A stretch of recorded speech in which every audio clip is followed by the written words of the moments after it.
예, 제13회 국무회의를 시작하겠습니다.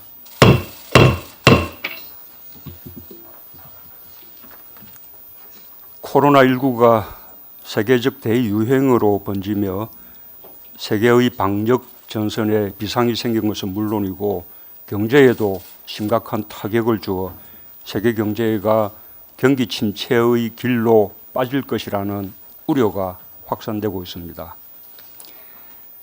지금의 상황은 금융 분야의 위기에서 비롯되었던 2008년 글로벌 금융위기 때보다 양상이 더욱 심각합니다. 일상적 사회활동은 물론 소비 생산활동까지 마비되며 수요와 공급 모두 급격히 위축되고 있고 실물경제와 금융시장이 동시에 타격을 받고 있는 그야말로 복합위기 양상입니다.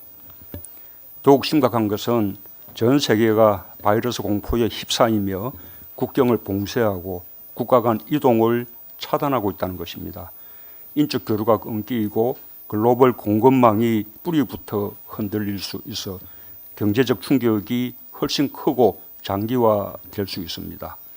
미정유의 비상경제 시국이라 하지 않을 수 없습니다. 대통령으로서 국민 경제가 심각히 위협받는 지금의 상황을 엄중하게 인식하고 범정부적 역량을 모아 비상한 경제 상황을 타개해 나가고자 합니다. 대통령이 직접 주재하는 비상경제회의를 통해 특단의 대책과 조치들을 신속히 결정하고 강력히 대처해 나가겠습니다. 정부는 비상경제회의가 곧바로 가동할 수 있도록 빠르게 준비해 주기 바랍니다. 비상경제회의는 비상경제 시국을 헤쳐나가는 경제 중대본입니다. 코로나19와 전쟁을 하는 방역 중대본과 함께 경제와 방역에서 비상 국면을 돌파하는 두 축이 될 것입니다. 정부는 방역의 긴장의 끈을 놓지 않고 바이러스와의 전쟁에서 승리하는 데 온 힘을 기울이면서 또 경제난국 극복에 비상하게 대응해야 합니다. 모든 부처는 우리 경제를 지키고 살리는 주관부처라는 인식을 갖고 비상한 각오로 임해주기 바랍니다. 정부는 특단의 경제대책을 신속 과감하게 내놓아야 할 것입니다. 몇 가지 당부를 하고자 합니다. 첫째, 유례없는 비상상황이므로 대책도 전례가 없어야 합니다. 지금의 비상국면을 타개하는 데 필요하다면 어떤 제약도 뛰어넘어야 합니다. 이것저것 따질 겨제가 아닙니다. 실효성이 있는 방안이라면 그것이 무엇이든 쓸 수 있는 모든 자원과 수단을 총동원해야 합니다. 비상한 대응에는 특히 타이밍이 중요하므로 과단성 있게 결단하고 신속하게 집행해야 합니다. 둘째, 추경은 끝이 아니라 시작입니다.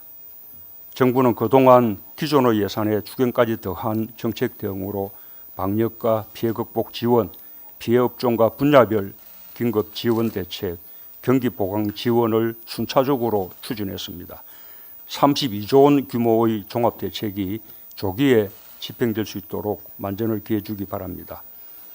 하지만 이것만으로는 턱없이 부족하다는데 현장의 요구와 전문가들의 의견이 일치합니다. 특단의 지원 대책이 파격적 수준에서 추가로 강구되어야 한다는 요구가 높습니다. 내수 위축은 물론 세계 경제가 침체로 향하는 상황에서 우리 경제와 민생을 지키기 위해서 불가피하다면 더한 대책도 망설이지 말아야 할 것입니다. 셋째, 정책의 우선순위를 분명히 해야 합니다. 가장 힘든 사람들에게 먼저 힘이 되어야 합니다. 취약한 개인과 기업이 이 상황을 견디고 버텨낼 수 있도록 해야 합니다. 어려운 때일수록 더욱 힘든 취약계층, 일자리를 잃거나 생계가 힘든 분들에 대한 지원을 우선하고 실직의 위험에 직면한 노동자들의 일자리를 보호해야 합니다. 또한 경제 위축으로 직접 타격을 받는 소상공인과 자영업자들이 쓰러지지 않도록 버팀목이 되는 역할에도 역점을 두어야 합니다. 특히 위기관리에 한치의 방심도 없어야 하겠습니다. 금융시장과 외환시장의 불안에 신속히 대응하면서 기업들이 자금난으로 문을 닫는 일이 없도록 필요한 유동성 공급이 적기에 이루어져야 합니다. 이와 같은 우선적 조치를 통해 경제 기반이 와해되거나 더 큰 사태로 악화되는 것을 막는 데 집중해야 합니다. 코로나19 사태를 진정시켜 나가면서 대대적인 소비 진작과 내수 활성화를 위한 대책을 본격 추진해 나갈 준비를 해야 할 것입니다. 세계적으로도 세계 각국이 대대적인 경기 부양책을 시행하게 될 것입니다. 그 계기를 우리 경제의 경기 반등 모멘텀으로 만들어내는데 역량을 집중해 주기 바랍니다. 정부는 비상한 각오와 특별한 의지를 갖고 지금의 난국을 극복해 나가겠습니다. 국민들께서도 방역의 주체로서뿐만 아니라 경제의 주체로서 힘을 모아 주시길 당부드립니다. 감사합니다.